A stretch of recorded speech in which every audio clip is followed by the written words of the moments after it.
প্রেত আত্মা এখানে সত্যি ঘটনা শোনানো।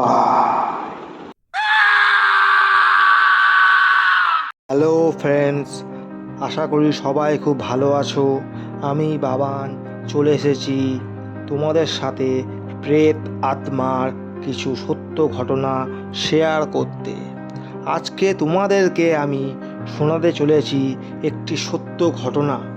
ঘটনাটি শুনলে তোমাদের রক্ত হিম হয়ে যাবে। বেশি কথা না বাড়িয়ে এবার আমরা সরাসরি ঘটনায় চলে যাই।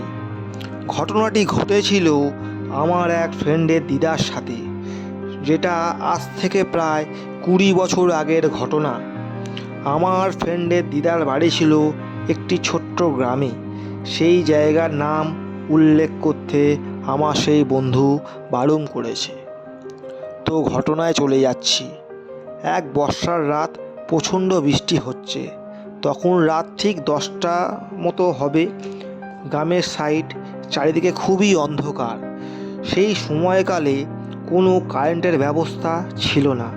দিদা দাদুর জন্য অপেক্ষাও করছিল, আর তেমন জোরে বৃষ্টিও হচ্ছিল। দিদা শুনতে পেল বাইরে থেকে কেউ যেন দরজাটা ঠকঠক করছে।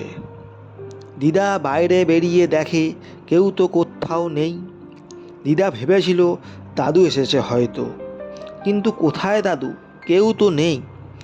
বৃষ্টিও খুব হচ্ছে, চারিদিকে ঘুটঘুটে অন্ধকার। তখন আবার একটা শব্দ হলো বাড়ির ঠিক পিছনের দিকে। দিদা ভাবলো দাদু এসেছে, কিন্তু দাদু বাড়ির পিছনের দিকে কি করছে? দিদা তখন দাদুকে ডাকলো, কি গো, তুমি এসেছো নাকি? তখন কোনো শব্দ কেউই করলো না। বৃষ্টিটাও অল্প একটু ধরেছে। দিদা ভাবলো বোধহয় কোনো চোর এলো নাকি। দিদা সেই মুহূর্তে হাতে একটা লাঠি আর লম্ফ নিয়ে গিয়ে দেখে কোথাও তো কেউই নেই। হঠাৎ একটা হালকা হাওয়া এসে লম্ফটা নিভিয়ে দিয়ে চলে যায়। আর ঠিক তার 5 মিনিট পরে দিদা যা দেখে একটা অস্বাভাবিক দৃশ্য, যে দৃশ্য দেখে দিদার পায়ে গায়ের রক্ত হিম হয়ে যায়।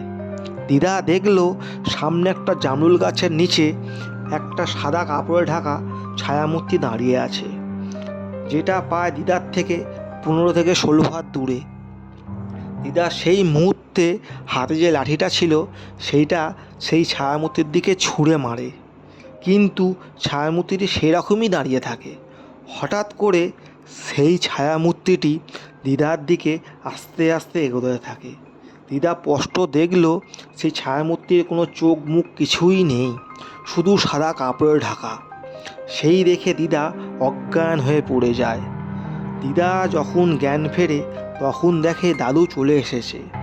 তখন দাদুকে দিদা সমস্ত ঘটনাগুলো খুলে বলে। তারপর থেকে দিদার 3 থেকে 4 দিন মতো খুব জ্বরে বিছানায় শয্যাশায়ী হয়ে পড়ে।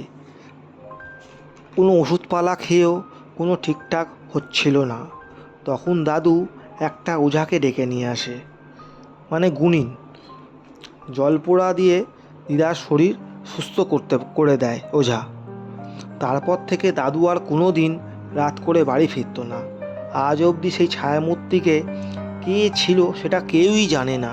এরকম ঘটনা গ্রামের কিছু মানুষের সাথেও হয়েছিল, কিন্তু সেটা কেউ বিশ্বাসও করেনি। এই ছিল ঘটনা। তো তোমাদের কেমন লাগলো সেটা অবশ্যই কমেন্টের মাধ্যমে জানিও। বিশ্বাস অবিশ্বাস করাটা পুরোটাই তোমাদের ব্যাপার। ঘটনাটি ভালো লাগলে অবশ্যই চ্যানেলটি অবশ্যই সাবস্ক্রাইব করে দিও। লাইক কমেন্ট শেয়ার করতে ভুলো না। সব বন্ধুরা ভালো থেকো। বৃহস্পতিবার আর শনিবার রাতে আমি তোমাদের জন্য নতুন নতুন ঘটনা নিয়ে আসব। আর আমি হোয়াটসঅ্যাপ নাম্বার তোমাদেরকে দিয়ে দেবো। ঘটনা পাঠালে সেইখানে পাঠিয়ে দিও। প্রত্যেকের নাম, কে কোথা থেকে শুনছো সমস্ত কিছু কমেন্টে করে দিও। আমি প্রত্যেকের নাম ঘটনা শেষে জানিয়ে দেবো। বন্ধুরা ভালো থেকো। Good night. ভালো থেকো সবাই।